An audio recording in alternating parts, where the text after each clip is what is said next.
மெய்ப்பொருள் காண்பது அறிவு என்னென்ப ஏனை எழுத்தென்ப இவ்விரண்டும் கண்ணென்ப வாழும் உயிர். வாழக்கூடிய இந்த உயிர்களுக்கு நம்ம கண்கள் மாதிரி தான் அந்த எண்ணும் எழுத்தும்.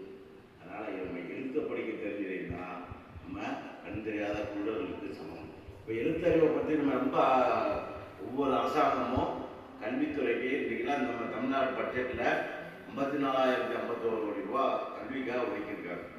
மொத்தம் 64 துறைகளில் நம்ம கல்விக்கு ஒதுக்கப்பட்ட நிதி தான் அதிகமான தொகை.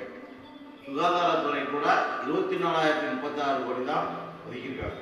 அதோட 2 மடங்கு நம்ம கல்வித்துறைக்கு 55,000 கோடி கிட்ட ஒதுக்கியிருக்காங்க. ஏன்னா வருங்கால சமுதாய இளைஞர்கள் கல்வி கற்றால்தான் இந்த உலகத்தில் என்ன செய்ய முடியும், போட்டியில் ஜெயிக்க முடியும். ஒரு வேலைக்கு 1,00,000 பேர் வரிசையில் நிற்கும்.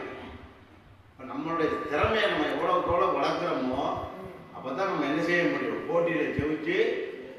முந்தினா 1000ல் ஒருவன் 2000ல் ஒருவன் தான், இப்போல்லாம் லட்சத்தில் ஒருவனால் தான் என்ன செய்ய முடியுது, ஜெயிக்க முடியுது.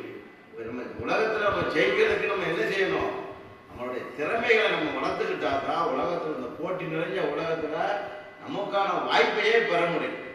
வாய்ப்பு வந்து தன்னால் கிடைக்காது. அந்த வாய்ப்பை நம்ம தான் என்ன செய்யணும், உருவாக்கணும், ஏற்பாடு பண்ணணும்.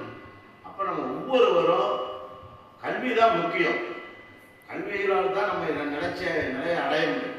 அந்த கல்வியினால் தான் நமக்கு கிடைச்ச நிலைமை நிலையானதாக இருக்கும். மற்ற செல்வங்களால் கிடைக்கப்பட்ட சொத்து சுகம்லாம் நிரந்தரமானது இல்லை. கல்வி தான் நமக்கு நிரந்தரமான சொத்து. அதனால் எல்லாரும் படிக்க வைங்க. எல்லாம் படிக்கிறவங்களாம் நல்லா படித்து வாழ்க்கையில் ஒரு முன்னுக்கு வரணுங்கிற லட்சியத்தோடு படித்ததோ படித்தோம். 10ஆம் வரைக்கும் படித்தோம். நம்ம ஆட்டோ டிரைவர் படித்தா ஆட்டோ ஓட்டிக்கலாம், டாக்டர் ஓட்டிக்கலாம் அப்படின்னு நினைச்சோம்னா நம்ம என்ன செய்ய முடியாது, வாழ்க்கையில் உயர்ந்த நிலையை அடைய முடியாது. படிக்கணும், ஏதாவது ஒரு உத்தியோகத்துக்கு போகணும், ஒரு வேலையை நம்ம பெறணும், கை நிறைய சம்பளம் வாங்கணும் அப்படிங்கிற உன்னத லட்சியம் நம்ம ஒவ்வொரு உள்ளத்துலேயும் இருக்கணும். அவன் படித்தான், அவன் படிக்கல, இந்த பணக்காரன் ஆகிட்டான், அதெல்லாம் அவங்களுடைய ராசிகள்.